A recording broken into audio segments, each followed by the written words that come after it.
This episode is brought to you by all of our patrons. To become a patron, head over to patreon.com/makeusbetter. This week's executive producers are Nick from Next Level Games and Joel Brooks. Thanks, guys. You did good, Toby. That was good. It's about time you did something on this show. Cause we go on for 2 years and you never do anything on the show. So, amazing.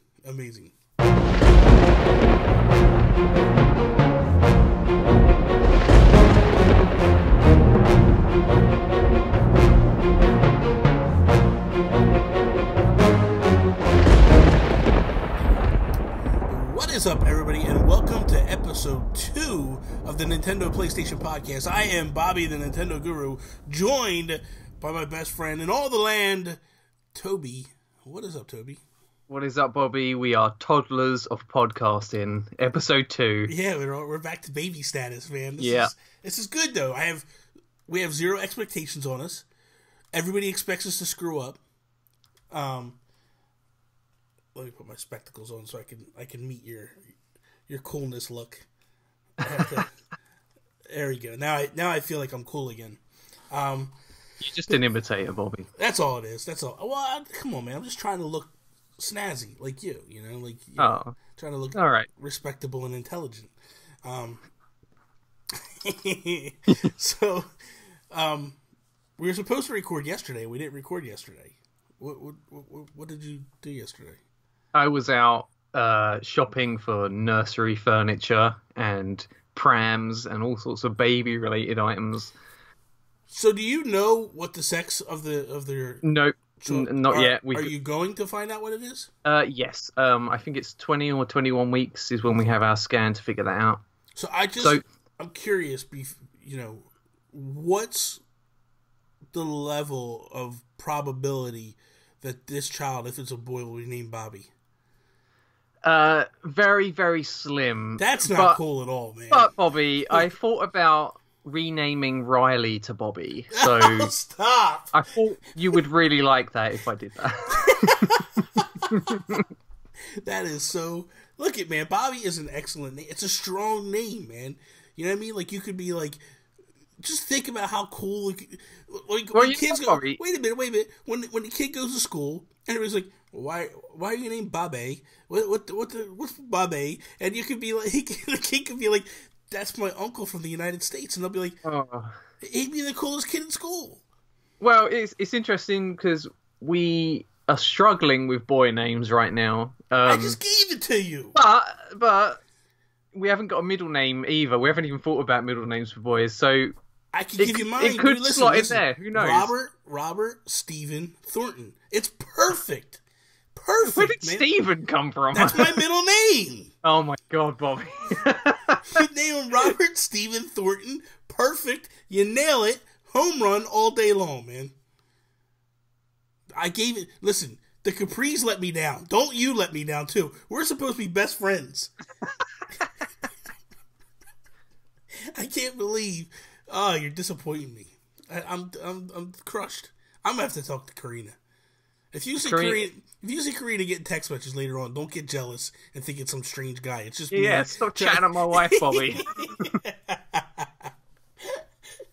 So let's kick this episode off like we do each and every episode with our Geek Outs. Geek Outs! Toby, what are you geeking out about? I'm geeking out about John Wick 2. I watched it last night, rented it from the PlayStation store. Oh, really? How was it? I loved it. I love John Wick. The first one was really good. The first one was so good. It's like they don't hold back with the violence. Mm-mm. It's like the fight scenes are brutal. The guns are just amazing. Like, it just sounds and looks so stylish. Yeah. The car that he has is just amazing. And they don't hold back with John Wick 2 either. There was a few parts of the film that I thought weren't as good as the original, but in terms of overall like fight scenes and violence and that, I was very satisfied. Yeah, let's put it that way. But there was one point where he shoots a guy in the head, point blank on the top of his head. Oh wow! And he falls down dead. And then as he's walking away from him, this guy pulls his head up off the floor to look at him, and he turns around and shoots him again. And I'm like, that's going too far. Like, you're getting shot point blank in the top of your head. You're not getting up from that. But they made him get up. So I was like, come on. It's a bit cartoony, but... That's like, did you ever watch the Transporter movies? Transformer? Or Transporter? No, Transporter. No. So the first one... That's Jason Statham, right? Jason Statham. The first one was amazing. Amazing. Yeah. Second one just got so over the top, far-fetched. It was like, oh, really? This is just bad. Like, doing, like, some of these driving stunt scenes were just like, come on, man. Like, the first one was... the first one was just amazing. But then the second was just like, oh, you're killing me, man. No. But, that's not bad. I gotta check that out. I enjoyed John Wick 1. What I really liked about John Wick 1 was, no doubt. You know what I mean? Like, it was one of those movies where it was just like, you know, it starts off and it's like, it's kind of like sad, you know what I mean? And then they come in, they kill his dog, and I'm like, oh, you son of a bitches. You son of a bitches. And just... You sons of a bitches. Yeah, exactly. Kill my dog. Exactly. So it, I think I gotta turn the volume down over here real quick. That was my terrible Mario impression. Yeah, but be careful with that. Next thing you know, Italians are gonna be protesting our podcast. Yeah. Right along with the Mexicans protesting Mario. Mario Odyssey, yeah. Mario Odyssey. That was, I don't know. You know, I gotta talk about this real quick before we jump in. So that tweet went out this week, you know, about basically stereotyping Mexicans and stuff. What I don't get is there was nothing discriminatory of Mario in there. So what you're saying is people aren't allowed to wear sombreros with a poncho and play music and be happy and like that's part of their culture. Yes, but the funny thing was she blocked her tweets, so you can't go see her tweets anymore unless you follow her or whatever, and she's got to accept you. Ultimately, she worked for Ubisoft. I think someone gave her some crap about it. Like, what are you doing? You know what I mean? Because, dude, when you went through the tweets and you read all the tweets, people replying to her, 80% of them were Mexicans. Like, what are you talking about? Like, we think this is amazing. Like, why are you doing this? This makes no sense. So, it just amazes me. And like, I posted that picture in the Nintendo Guru Facebook group this week, and it's a picture of me and a buddy of mine when we went to Disney, and we're wearing ponchos and sombreros, and we got them from the Mexican section of Epcot. Every country that's in Epcot is the countries sponsor it. They pay Disney money. It's like an advertisement for the country. So all the little things that you can buy in them shops and stuff are approved by the countries.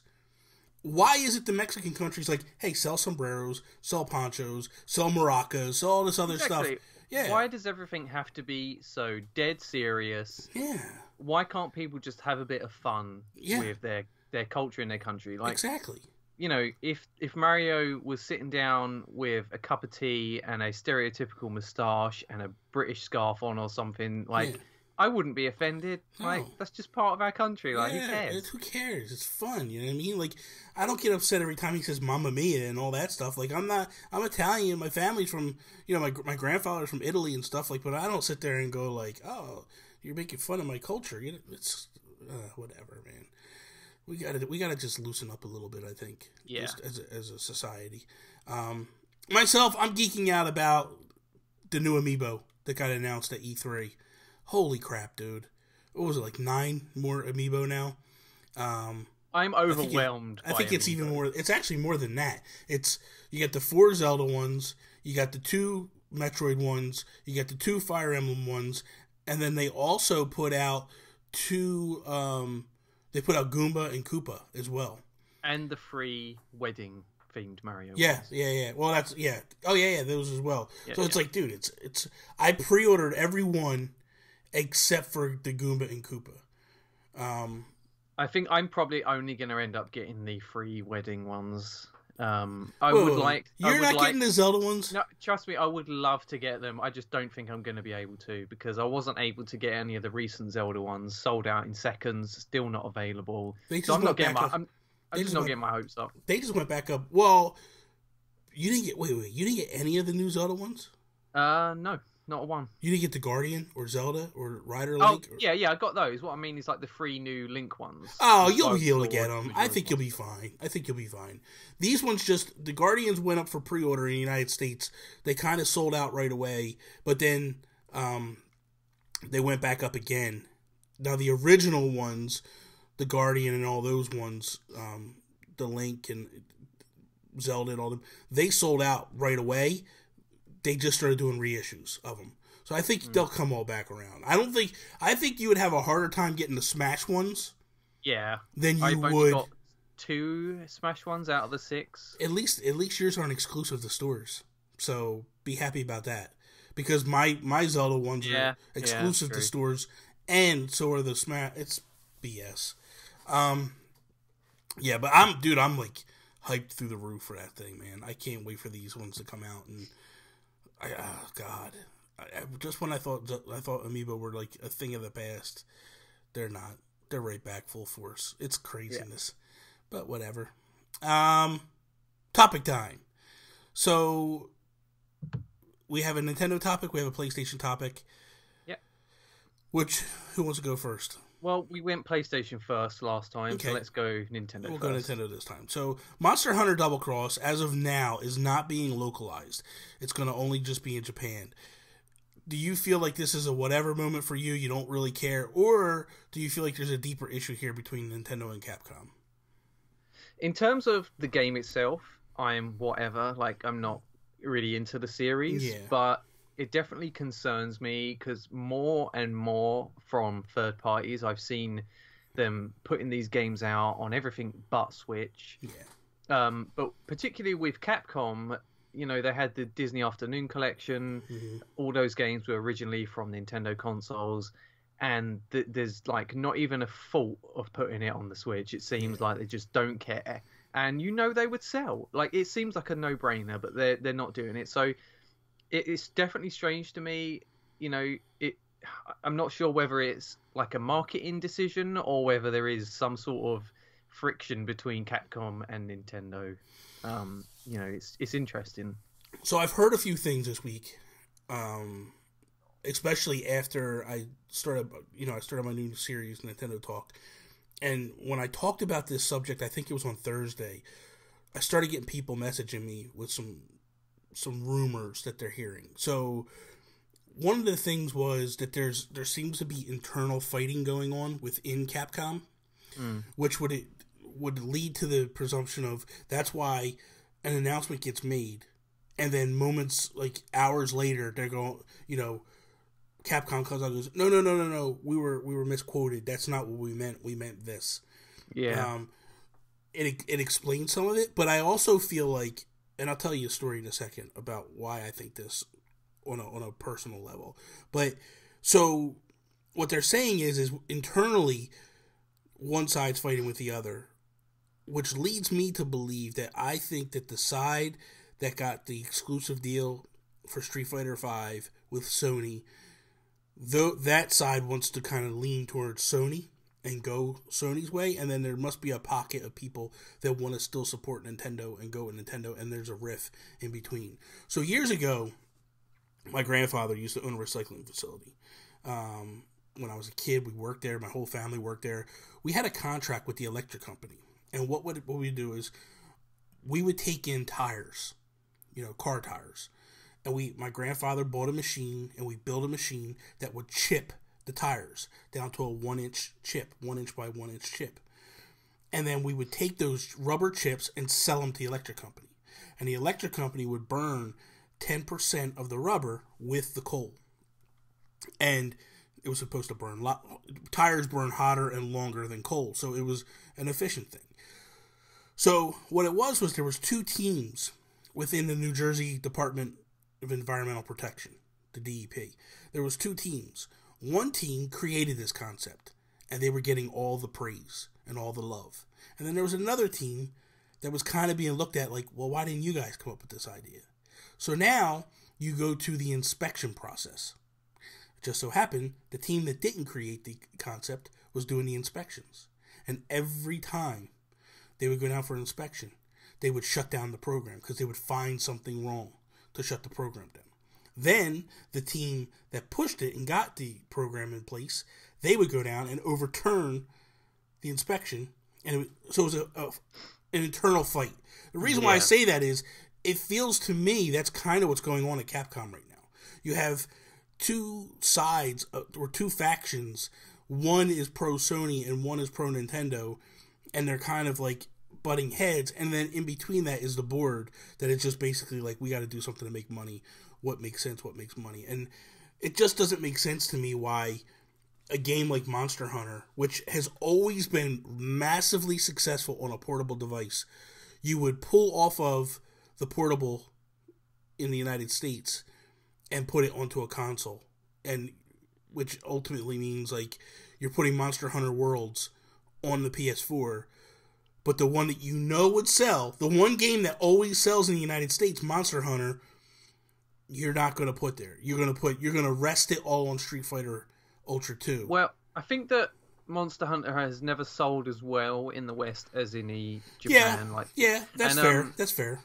I think with Monster Hunter Worlds on PlayStation and Xbox, that art style is definitely more realistic, and the whole sort of design of the game seems to be more Western focused. Yeah, but even all the other than Monster Hunter Stories that's coming, to the 3DS, all of them have been really seriously looking. You know what I mean? Like Monster Hunter 3 or Monster Hunter 4 that just came, I bought that, I played it for a while. It was serious looking. Like it wasn't, I mean, obviously the graphics weren't knocked out of the park on the 3DS, but they were as serious as you could get on the 3DS and really held up well. Well, yeah, I mean, they've had multiple Monster Hunters on 3DS, right? Yes. Or at least one. They've had multiple ones, yeah. So it doesn't really make that sense. Like you say, they are very successful on handhelds. Yeah. And the Switch is, by all intents and purposes, a handheld. So. Absolutely. And the thing, I think the bigger alarm for me is the fact that Mega Man Legacy 2 and the Disney Afternoon Collection are not coming to Switch or 3DS. It doesn't make any sense. Yeah. I thought maybe they would be holding back on their Legacy Collection 2, and then they'll do a combined Legacy Collection for Switch. That would make sense, because they haven't got the first one on Switch. So maybe we'll get a silver Mega Man amiibo with this one. I don't know. I just man, when I look at it, I just shake my head, honestly, because I look at it and I go,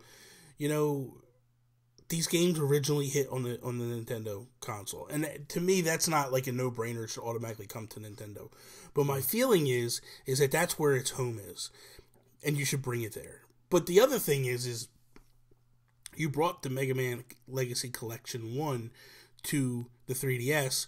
Why wouldn't you bring this at least to the 3DS? If you're talking money-wise or whatever, maybe because they feel like the 3DS is a dying console, which to some degree it is. Well, Nintendo certainly doesn't think that. Oh, no. They're talking about going straight through 2018 with new games. Yeah, exactly. Which I don't blame them. You know what I mean? Like, if you have the ability and you have these games that were obviously already in the process of being built, 3DS games I don't feel like are a perfect... Not every 3DS game is a perfect match for the Switch, I feel. No. You know what I mean? Like, so there's games that are coming out that, like, they belong on... Although I don't understand why Metroid wasn't brought to the Switch, because I feel like that would have been a better game on the Switch. But that's neither here nor there. If that's where they want it to be, that's fine. I get it. But yeah, I just don't understand this thinking on Capcom's part. It blows my mind, really. It's upsetting to some degree, especially when there's games that because to me, my main thing is like I want a proper D-pad. I don't like playing with Sony's D-pad. Like I played Shovel Knight on the PlayStation, and it wasn't, to me, the experience just isn't as enjoyable as playing on a Nintendo console with a proper D-pad. That D-pad without not being separated, being tight and all that, I love it, man. It works perfectly. So it's the same thing. Like playing DuckTales and all those games or Mega Man, I don't want to play on a split D-pad. And that could be me just being the crybaby, and that's fine if people feel that way. But I just feel like this is what I'm used to playing. That's how I want to play. You know what I mean? It's no different than when people complain about the other Pro Controller because it didn't have split analogs, or you know what I mean? And the analogs were level across the top or whatever. And it's like, Well, okay, so Nintendo changed because that's what you guys complained about, and they listened to you, and they said, this is what you guys like, and it's what you prefer. We'll make it happen. It's the same thing. Like, this is how I feel. This is how I like to play. So I won't support it on PlayStation, and when I buy an Xbox One, I won't support it there either. Like, I'm not supporting behavior that I think is erratic. And you have no reason to be acting the way you're acting. Like, everybody's pushing stuff to the Switch right now because it's selling. The games are selling on the Switch. You're the one person that's going to be like, no, I don't think so. I'm going to go the other way. I'm not going to put anything on here. I'm going to put one game that's a 25-year-old remake and see how that sells. They really didn't put that much effort into Street Fighter on Switch because most of it was already done on the PlayStation years ago. Yeah, the Xbox. Yeah, exactly. So, and they're like, there was some sort of quote along the lines of, depending on how well this sells, it will change how we think about the Switch in the future. Yeah. And I think that minimum effort is going to reap minimum reward. And my thing is this, is like, look, I didn't really defend the price when it's a $40 game. It's a little pricey. But I looked at it as, you know what? I'm a fan of Capcom. I've been a fan of them for years. I'm going to support them in this. And I'm going to buy this game at full price to show my support, to hopefully, because that's what I'm doing right now in my mind, is I'm going to buy third-party games on the Switch because I want to show support to the third parties. To me, you just basically slapped me in the face and was like, we want the sales of this game to be successful, and it's going to dictate what happens in the future. Doesn't matter that you just bought this. We're not going to bring anything else there. Like, it's like they say one thing, but like they talked about the sales of this going to be dictating the future, but then they came out and said, "Oh no, we were mistranslated. That's not what we meant." But then your actions speak volumes. Like, you're going exactly the way you talked about, and it just doesn't make sense to me at all. I think it's BS, honestly. So I don't know. Toby, what is your topic for today? So my topic, I just wanted to talk about some of my highlights and lowlights from PlayStation at E3 this year. Maybe if you want to talk about some of your Nintendo highlights or whatever, you can do that as well. But yeah. So a highlight for me is absolutely the highlight of Sony's showing was Spider-Man. Mm-hmm. And, I was really into Arkham City and Arkham Knight on PlayStation. Yeah. And I think that this is sort of a really nice evolution of that. Some of the hand-to-hand combat stuff is a very similar style to Batman's fighting style, but you've also got the faster pace of Spider-Man. The humor of Spider-Man. It's very bright and colourful. Yeah. And I like his gadgets and everything. So, he's got a little bit of Batman in there, but a little bit of fresh superhero stuff as well. So I think that they did a really nice job with that, and it looks gorgeous. It does look gorgeous, man. Yeah. It really does. Insomniac, they did Ratchet and Clank, correct? Yeah, that's right. And you looked at, like, Ratchet and Clank, and that's friend of mine, Ryan Benno, on Twitter. He actually does background artwork for Insomniac. He works for Insomniac, and he does, like, he does the Mother customs I have, the custom amiibo I have, he did them. Yeah. But he also, I didn't realize it until later, he worked for Insomniac, and he does all the, like, background artwork and stuff. So he worked on Ratchet and Clank, and he's working on Spider-Man. Very talented developer. Yes, definitely. So, but you look at that, and it's like, man, this game looks phenomenal. It really does. Man, for me, if I'm looking at Nintendo and I'm going, what was the highlight for me? I gotta say, probably Rocket League. Honestly. What? Yeah, man. Hang on a minute.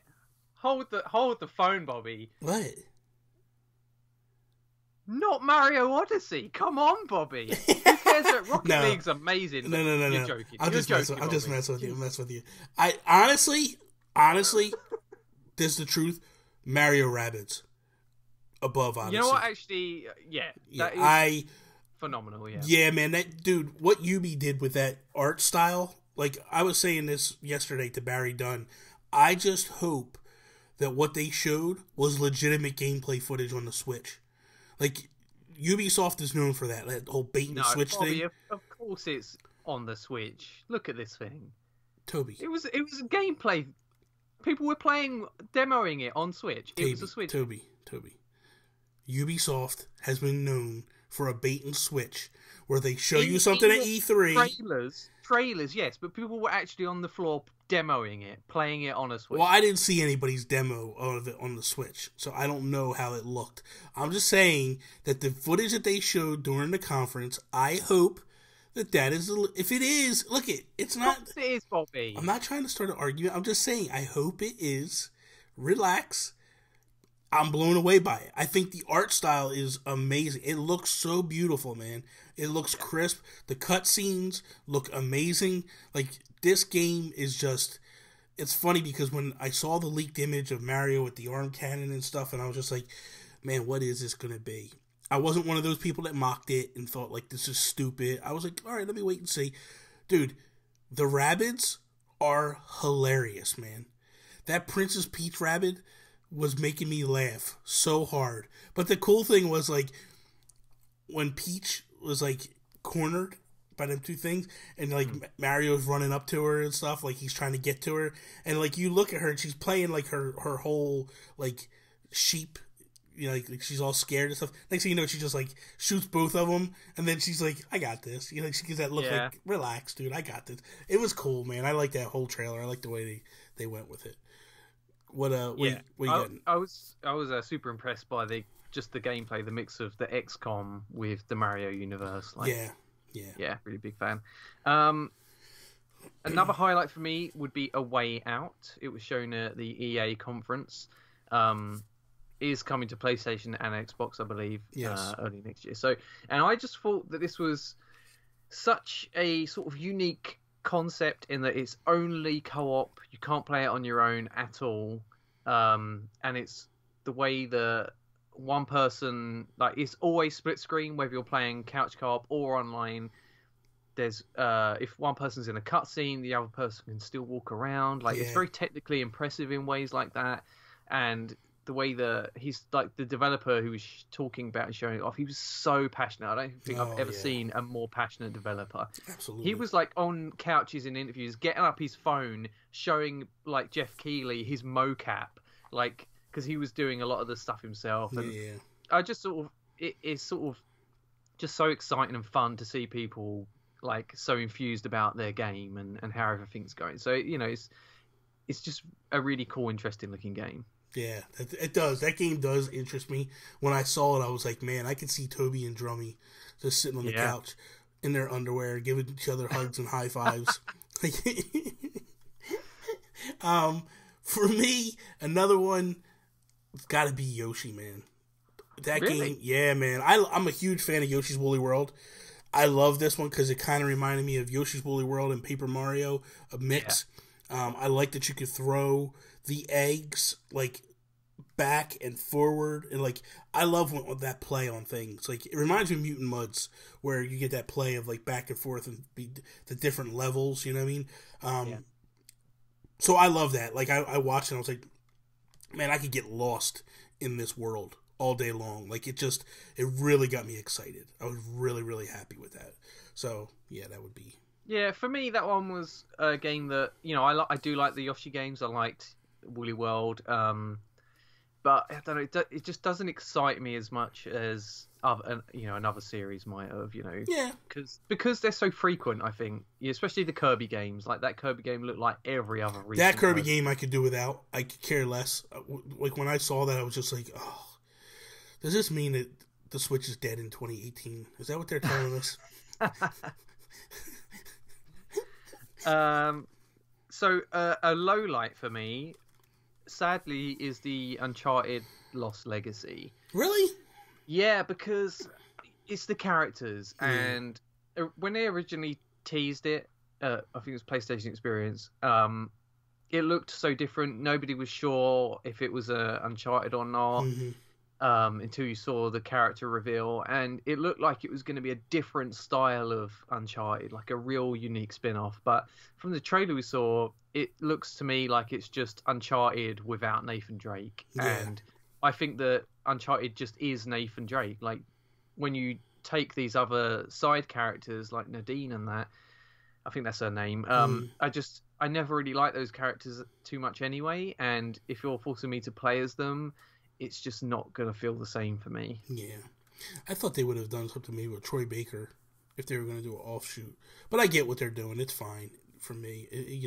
I agree. Uncharted is, to me, Nathan Drake. It's that whole setup. I'll be honest with you, I didn't even like playing as young Nathan Drake. Like when I played them game, I wanted to play as Nathan Drake. I didn't want to go to be a kid in an orphanage running through it. Like that was like nah, pass. For me, a low light, honestly, was just something that wasn't announced, and I was really hoping Animal Crossing would get announced for Switch. Yeah, and it didn't. A lot of people were. Yeah, and I was just like, oh man, this sucks. I really wanted this.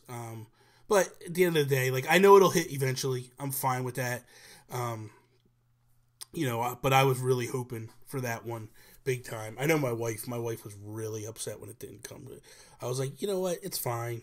It'll hit eventually. Like, just, relax. Maybe they're just saving it for whenever the mobile game comes to announce it alongside the mobile game or right after the mobile game.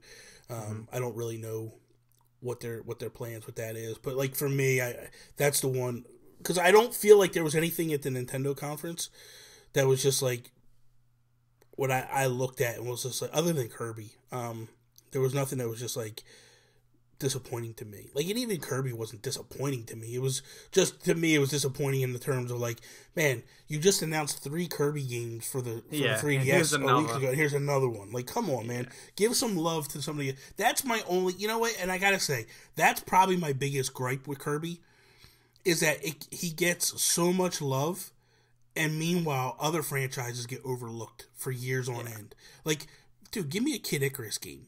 Give me a new give me a new Punch-Out game. Like, enough with the Kirby's and Yoshi's, like, they're very sort of safe bets. Yeah. There's not really any risk there, and it seems like they're not taking huge risks creatively either. Yeah. So, it's not as exciting as like a new F-Zero would be. Yeah, exactly. Like, how come we can't get a new F-Zero? Like, seriously, man. Like, that's what I look at. I go, when I look at the Kirby games, I think that's what frustrates me so much with them, is because I just go, man, you're taking away from other guys that could be getting up here and doing something. Question for you. Did you watch any of the esports stuff that they did? Like the tournaments that they held? Nope. My God, dude, the Splatoon one was so good. So good. Tony and I were watching it, right? And they started with like a preliminary, like a seeding round, and Japan rolled through. Splatoon 2, right? Splatoon 2. Right, so here's a quick question. It just seems a little bit odd to me that they can hold tournaments for these games that are not even out yet, or, like ARMS and Splatoon, and I feel like, how can they have like a real strong competition where everyone's new to the game? Because with Splatoon 2, they used some levels that were old levels. Okay. You had the new weapons, but you had some of the old levels. On certain things. Certain other levels were they were new levels, but some of them were old levels. But the thing is dude, that blew me away was, so in the preliminary rounds, Japan just rolls through. This team that represented Japan beat 900 teams. Wow. In Japan. Didn't beat them successfully, like in succession, but like there was a tournament where 900 teams showed up for this. They were the winners of it all. The United States wasn't doing anything. They're losing everything, right? In the seeding brackets. So finally they get seeded, they go, and the grand finale comes up, right? It's a best of 7, and I'm sitting there and I start watching it. Like, I'm down here editing and I start watching, and I text Tony. Because after the first round, I was like, oh, Japan has this wrapped, I'm done. So I'm sitting down here and I'm editing, I turn it on, I text Tony, I'm like, man, you should come down here and watch this. United States is beating Japan. Like, they're smoking them right now. She's like, get out of here. I'm like, yeah, man. And I watched it, and they came back, and and I was like, holy crap. I don't know whether Japan just went in there with, like, so much confidence and just were cocky and just was like, we got this. Doesn't matter what it was. But it was so good, man. Really was. I watched a little bit of the Pokken Tournament one. That was okay. I didn't watch any of the ARMS one. But man, I'm impressed with where Nintendo is taking this. I really hope they just keep pushing this and keep pushing this, because this is fun. I would actually, if there was a dedicated channel or someplace I could go to watch these tournaments, I would watch them, because it was so much, dude. Because it was funny, because me sitting there watching the Splatoon one, like, I put a lot of hours into Splatoon, and I have a certain technique to play. So when they were playing Turf Wars, I'm watching all these teams that are highly aggressive. It's the one thing when you watch players, or you play with players that are playing ranked mode, and then you watch them, like, when they would do the Splatfests, right, they would shut down the ranked mode. So all the ranked mode players would jump into Splatfest. I would get killed so much more. But my teams would consistently win, because you realize that Splatfest or in rank mode, these guys just want to kill. That's all it is. So they're trying to kill you, but they're not doing the game as it's intended. They're not painting the turf. So I'm watching all these ranked players collide in the middle of these stages, and I'm screaming at the TV. I'm like, dude, stop going to the middle and trying to kill people. Like, look at all these areas that you could be painting. You know what I mean? Like, you want to win, like, get over here. And Tony's like, oh my God, listen to you. And I'm like, but it's like it's like watching football or baseball, and you, like, it's something you're passionate about, and like, you're like yelling at the TV. I'm like, man, I could totally watch this on TV every week and just get into it and have a great time, like, watching these matches. Like, it would be awesome. So I'm hoping that gets pushed by Nintendo, seriously. Yeah, I think it will be, because the Switch seems to be getting a lot of these highly competitive games coming out on it. ARMS, Splatoon 2, Pokken, hopefully a Smash, Yeah. There definitely seems to be pushing in that direction. So do you have anything else, or should we move on here? I think we should move on. Okay, so hot off the presses, this is where I will bring 3 news stories. Toby will bring 3 news stories. Toby will pick the one he wants to hear from Nintendo. I will pick the one that I want to hear from Sony. I'll go first on this one, and I'll read. So, topic or news article 1 is the Badge Arcade. News article 2 is Discord. And news article 3 is Super Nintendo World. Which would you like to hear about? Super Nintendo World. So yesterday, Josh Thomas released a video detailing tweets and images from Super Nintendo World, along with plans for the additions coming to Universal Studios. So he basically, someone started tweeting out all these images of concept art for Super Nintendo World.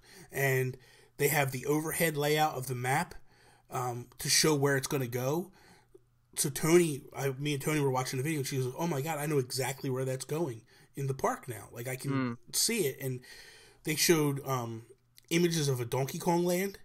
So it's got, like, it's like you're in the forest, man. And it's got, like, a minecart ride that goes around. Donkey Kong Country. Donkey Kong Country. Donkey Kong is up in the top. I guess it's like an animatronic one that's, like, pounding and moving and stuff. Just really cool. Then they also have Peach's Castle. Like, that's where you enter the area. Yeah. So you go into the castle, and it's a gigantic castle. Bowser's apparently at the top of the castle. Sweet. Dude, if you get a chance, go watch the video. Yeah. He breaks it down. Josh Thomas is really big into Disney. Mm-hmm. And, like, I didn't realize this, but he actually used to play, and it makes total sense now that I hear it, but he played Peter Pan in Disneyland. Like, he was one of the actors that would walk around the park and stuff. And but he's really big. Like, if you go look at his channel, like last year or 2 years ago, he went to Disney World with Rogers Base, and he did vlogs from there. He's huge into Universal, into Disney. He said that when this park officially opens, he's going to do a lot of in-depth videos down there and show off a lot of stuff. Like, if anybody I want to watch videos of at a theme park, it's him.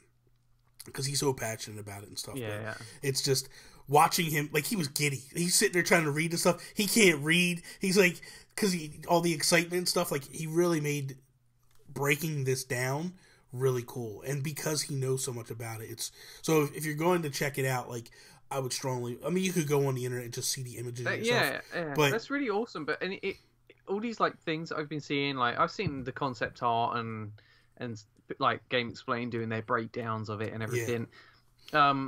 It seems so much closer than it really is, like, because it's going to be years away still until it's finished, right? Well, 2020 is Japan, right? And 2020 will open Japan first. Now, later this year is when they start breaking ground in Florida. Yeah. So they're talking August. Now, they've already broken ground and they're starting to build in Japan. Yeah. But the thing that has me excited about the Florida one is the area is bigger. So there might be more stuff there than is in, which is great for me because we go to Disney all the time and we never go to Universal. I'll be in Universal now. I'll tell Tony, you want to go to Magic Kingdom, knock yourself out. I'm going to go hang out with Mario for a little bit. But it also explains too why Nintendo World Store in New York rebranded to Nintendo New York, because every one of these theme parks is going to have a Nintendo store in it. Yeah. So you'll have, I'm assuming, Nintendo Orlando, Nintendo Japan, whatever. I think that's Tokyo where it's actually going to be at. And then Nintendo California. Each one will have its own store in there. So it makes sense why they've rebranded that years ago to Nintendo New York. I know that Miguel keeps telling me he wants to go to Japan. 2020 just seems like the year to go, man. Honestly. Is it all just Mario themed at the moment? What do you mean? Like, there's no hint of a Metroid? No. That's what I'm saying. If you look at the overhead map, it shows where everything's going to be. So it's supposed to be Mario, which is a gigantic Mario Kart thing. It's a gigantic Mario Kart ride. You have the Peach's Castle. There's a Zelda section that's going to be. Is there? There is a Donkey Kong section. There was a Kirby section for little kids. I think there was a Yoshi section as well. I didn't see anything for Metroid. So if there's an Animal Crossing section, oh my god, I'm going to be there. I'm going to be 4 times a year. They'll arrest me. Seriously, I'll be the idiot getting dragged out. Like, I'll have KK Slider by the ankles, like, as they're pulling me out. Like, that would be so amazing, man. Dude, Tony even said it last night. She's like, could you imagine they have an Animal Crossing? I'm like, please God, please dear God, make that happen. So, go ahead, Toby. What's your 3 news articles? All right. Sony, they deliberately chose not to date any of their games from E3 this year.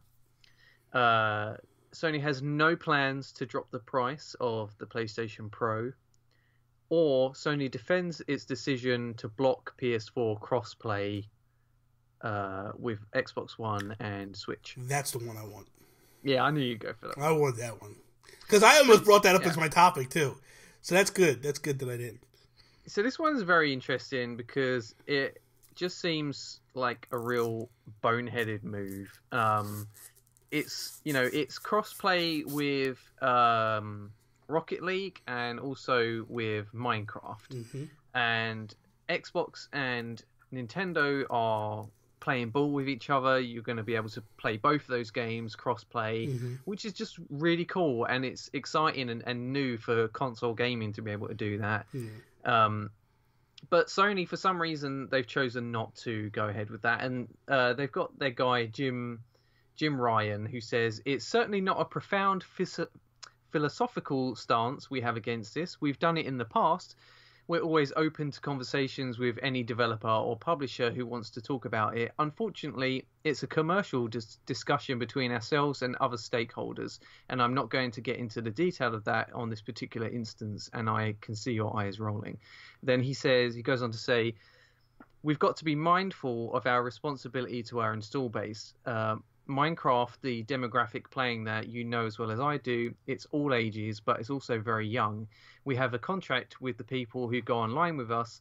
that we look after them and they are within the PlayStation created universe, exposing that in many cases are children to external influences we have no ability to manage or look at after. It's something we have to look into and think about very carefully. So, they're sort of, I think they're coming up with excuses, that don't really make much sense to me. So let me get this straight.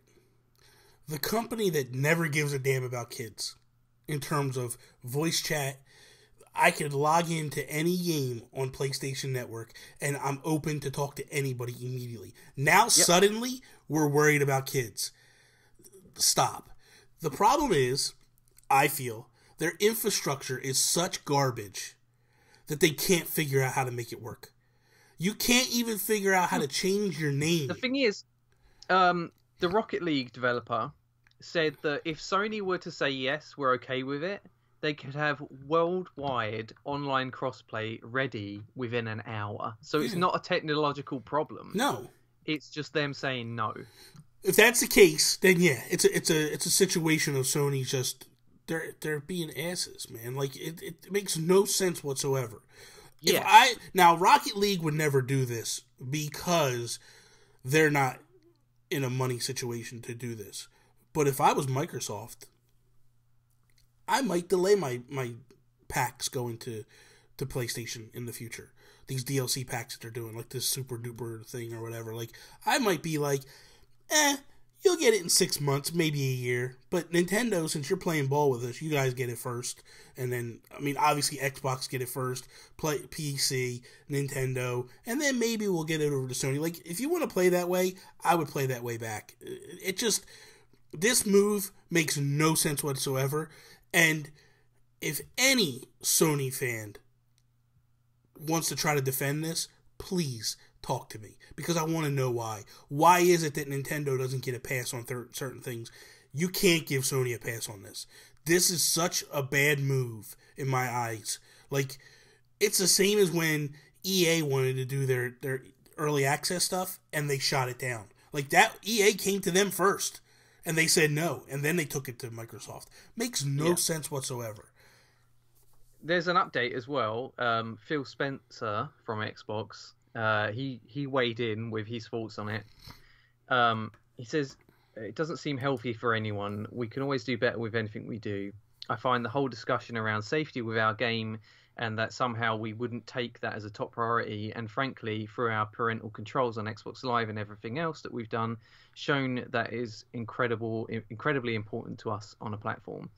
So, he's basically saying that Sony thinks that we don't care about kids when they do, and and Nintendo does as well. Nintendo's knows the biggest. How worried Nintendo is about children and voice chat and playing with other people, and they're willing. Everything that Nintendo does, the first line of defense for them is, how can we protect your children? People get mad because they're like, well, just let parents parent. And Nintendo's like, no, because ultimately it falls on us. If something happened, like, what was it, a few years ago, some scumbags were sending around dick pics in Swap Pass or Swap Note. Swap Note, yeah. And Nintendo shut it down without a blink of an eye. It was like, nope, done, take it away. And so at the end of the day, like, when you look at that, like, Nintendo is pro kids, man. They're kids first. Sony, you can't use that as a defense. That's not legitimate. That is BS. And to me, it's like, you're just making excuses. There is no reason in the world that this should be okay for anybody to think that this is okay. If you don't want to do it, and you just, like, it's almost like Sony is like, we are the kings right now, and it either goes through us or it doesn't go anywhere. We don't create the idea, it doesn't happen.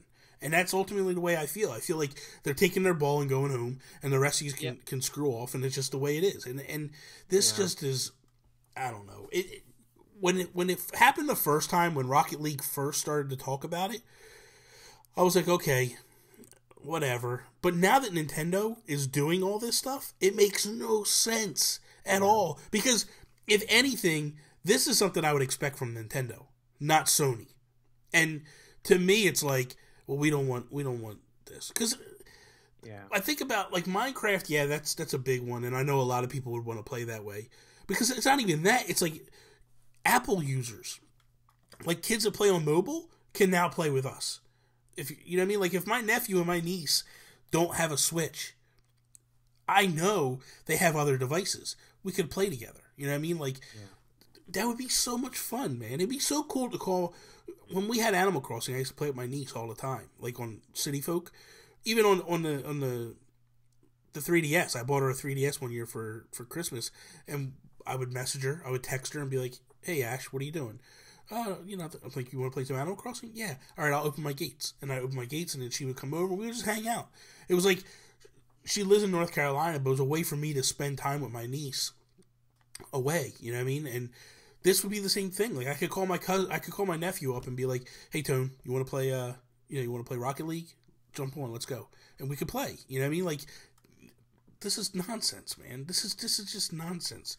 I don't understand it at all. It's a shame because it feels like Sony are putting themselves first over the gamers. You know, they've always said, "Oh, we're about the gamers. We're about the games." They're not about the gamers. And in this case, it's like, nope, we don't care if you want to do this. Like, we're just keeping our doors up. Actions speak louder than words. Don't sit there and tell me you're about the gamer, you're for the gamer. You're about Sony, you're about your pockets. That's all you care about.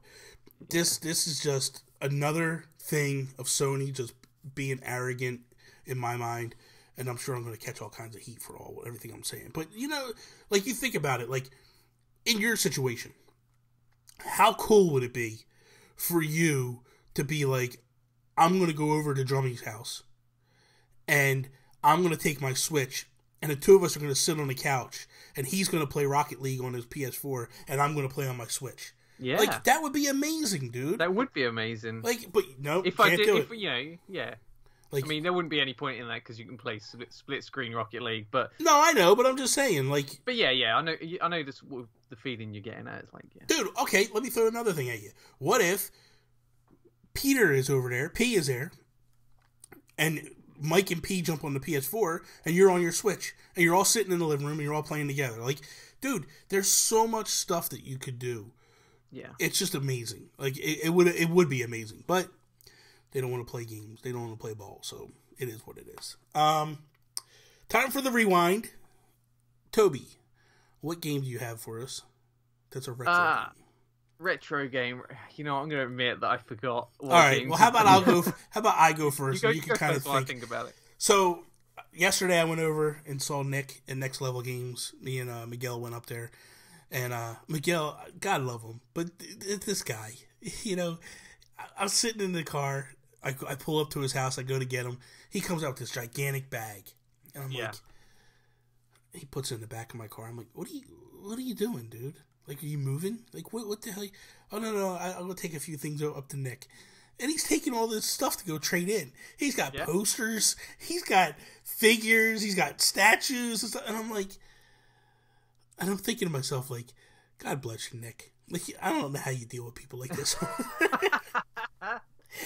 But, oh my God. So, like, he's pulling out all this stuff, and I'm like, okay, I got you. Whatever. And then, but anyway, so I love to go buy NES games from Nick. He's very reasonably priced, absolutely, and I love it when I go up there and he's got the stuff. But so 2 weeks ago I went, right, and I was going to buy the Karate Kid, and I told Miguel this, and I just didn't buy it at the time because I thought I had it here at the house. And I come home and I'm like, oh my God, I don't have it. Damn it. So I went back this week to go buy it and it wasn't there. And I was like, oh God. So, but before I left yesterday, I took a picture of all my games. So when I got there, I could go through and get it. But I bought a game that I knew I didn't have and I love. It's called Tecmo Super Bowl. Oh. So Tecmo. Isn't that on the NES Mini? No, that's Tecmo Bowl. Oh. Tecmo's two different things. It's the same. Right. It's essentially the same game to some degree, but it's the first in a line of soon-to-be many sequels to this. But what I loved about it was it had all the players in all the it had all the NFL teams. It had, when you play the season mode, you'd go through and it keep track of your statistics. It keep track of your statistics for the game, for the season, all this stuff. But what Tecmo started to do was, in Tecmo Bowl, they have these cutscenes. But in Tecmo Super Bowl, they took the cutscenes even further. And there was even more. I just loved... it also opened up the plays, because like on Tecmo Bowl, you had 4 plays that you could pick from. 2 run, 2 pass. Sometimes you'd have teams that have 3 runs if they had a strong running back. Sometimes if they had a good quarterback, you would have 3 passes, ultimately. But this one opened it up to 4 and 4. 4 run plays, 4 pass plays. And then it also allowed you to change them plays out. So if there was a play that you didn't really like, you could actually go into the playbook and change it. But I loved it. And why I love this game so much, I mean, obviously, at the time, I was a huge football fan. American football. But what I really loved about this was the first time, as a kid, my cousins and we would have tournaments. We'd have Tecmo Bowl tournaments. And this is crazy. I was so good at this game that I couldn't be beat. And what we would do is, the only way they would do the tournaments with me is they would make me not... I wasn't allowed to pick my team. They had to pick... Handicapped. They had to handicap it. It was the first time. So they would give me the worst team in the league. And because then it would close the gap. Because this was the first game that also put fumbles into play. It also... your quarterbacks weren't guaranteed to hit the receivers. So if you had an okay quarterback, can I just tell you, Bobby, you're talking a different language to me right now. I don't know what any of these. It doesn't matter. It doesn't matter. There's people that know what I'm talking about, and that's all. I'm talking to the people, not you over there, but you're kicking the ball around. So playing football with you could overthrow the wide receivers in this one and stuff. So it tightened the gap, but they would always give me the worst team in the league, and I would still win the tournaments. And to this day, like, my cousin swears up and down I cheated. He's like, dude, you're a cheater. And I'm like, I didn't cheat, dude. Just because you couldn't beat me doesn't mean I cheated. But yeah, that's my game. That's hilarious. That game was so much fun back in the day. And when they got to the Super Nintendo, it really got good. Like, really, really got good. And it got to the point where you could just, like, the graphics were so much better. And it was more, like, then it started to do stuff where you would play like 3 years in a row. So you would start with the season 91, 92, and then players would retire or trades would happen in the off season and players would move around. It was so good, man. So much detail. I love that franchise so much more than Madden. And it's a shame that EA went and bought the exclusive rights to the NFL, because once that happened, all football games kind of fell off the planet. But I loved Tecmo Bowl. It's my all-time favorite football game of all time. So, but this one here was the one that started me really further down the rabbit hole, because this was the one that was just like, man, these things are getting good. These games are getting real good. So that's my retro game of the day. It's surprising how good old sports games are on retro consoles. Like, yeah. I mean, because back then, like, it was a lot of them, even if they went for the simulation side of it, because the consoles weren't quite there in terms of like physics engines and everything, like it was still a fun sort of experience, like something different to actually playing it. So the game I want to talk about is, I'm going to get a bit of flack for it, I think, because I know there's a lot of people that hate this game, hate this franchise, they think it's garbage. Bubsy Bobcat. Oh, good God. Good God. On the Super Nintendo, Bubsy Bobcat clawed encounters of the third kind.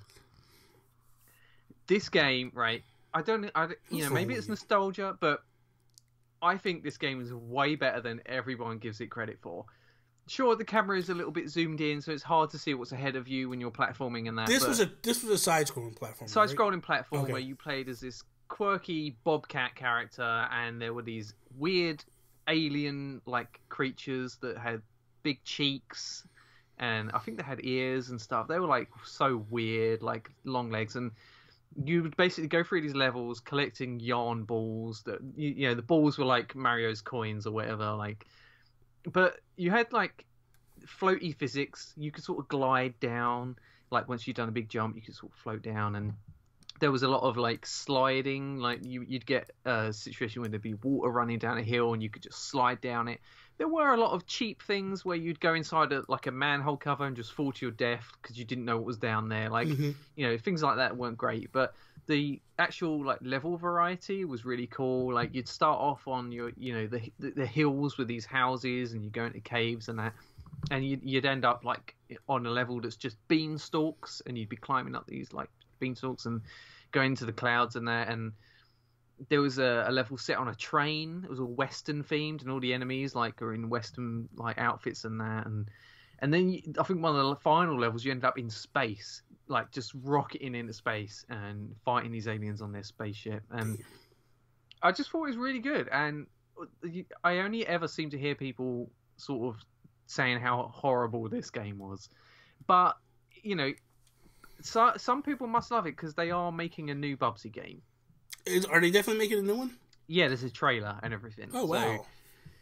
So who's it made by? It's made by a developer, like a quite well-known developer that's just got this license. I think it might be Way Forward or something like that. I'm not sure exactly, but it looks a little weird this new trailer, and it looks a little slower paced. But I'm hoping it's gonna get more people into Bubsy. No. Anyway, come on. Here's a question for you, real quick, before we wrap up. Did you buy Shantae for Switch? No. I think it's a good game, man. I've got a couple of them on 3DS. I like it, man. The Game Boy Color one and the 3DS one. I like it. I what is it? Shantae and the Half Genie Hero is what it's called. Yeah. It's funny. I bought it for the Wii U, but I never opened it. I kept it in the package because I just never got around to playing it. So when it came out on the Switch, I was like, you know what, I'm going to buy it because I want to check it out. I really like it, man. It's a lot. Dude, the art is so beautiful. It's really, really good. Yeah, I have watched someone playing a bit of it, and the music's great. Yeah, the graphics are great. Like, it does seem cool, but it's fun. The only thing like I find a little bit difficult about those games is the hair whip mechanic. That you have to be like real close to enemies to hit them. It's okay. And I don't know. I just find it a bit frustrating. But no, stop it. Just relax. But you know, I do like the idea of the transformations in the new one. Yeah, you can transform the things. And then one other thing I wanted to ask you was, you're a fan of the Gunvolt series, aren't you? Yeah, I got Mighty Gunvolt on the 3DS.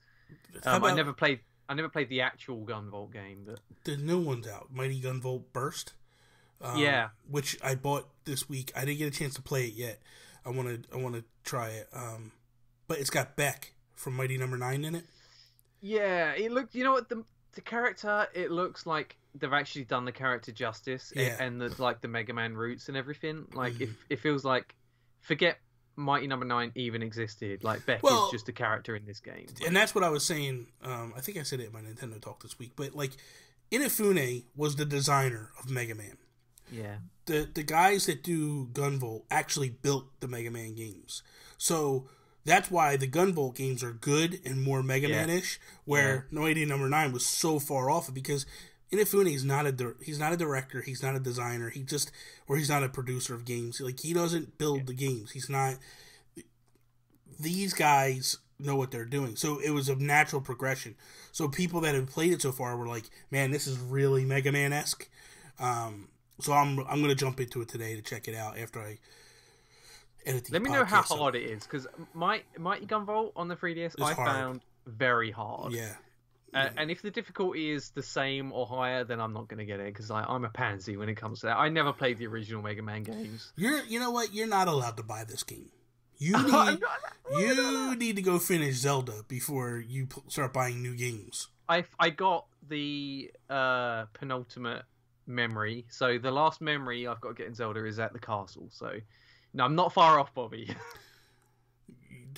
Okay. I'm going to tell you this because I don't want you to get a crappy ending.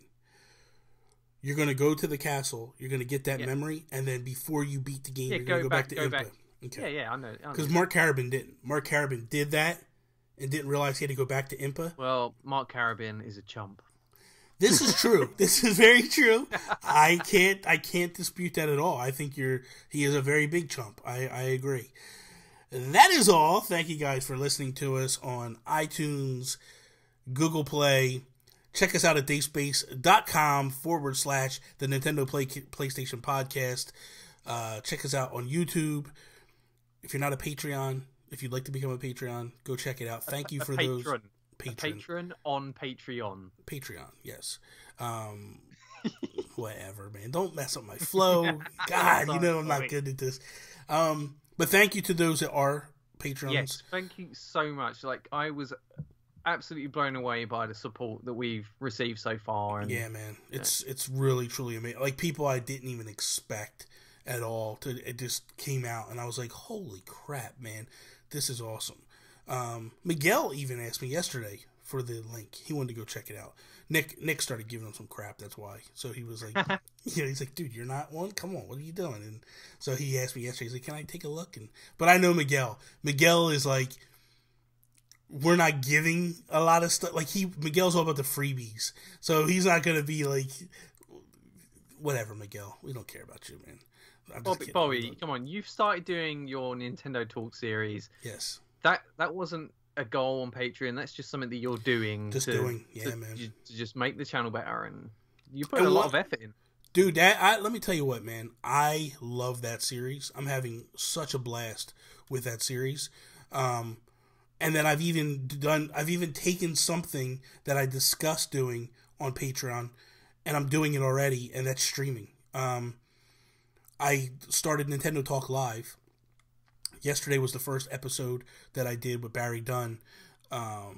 It's about an hour and a half long, where we just got on, we just started talking. And it was cool because people started coming into the chat, they're asking us questions, we're answering the questions. That's something I want to try to do on the regular. Did you ask Barry about budgie smugglers? No, because you asked that in the morning, and by the time we actually got it fixed, it was at nighttime.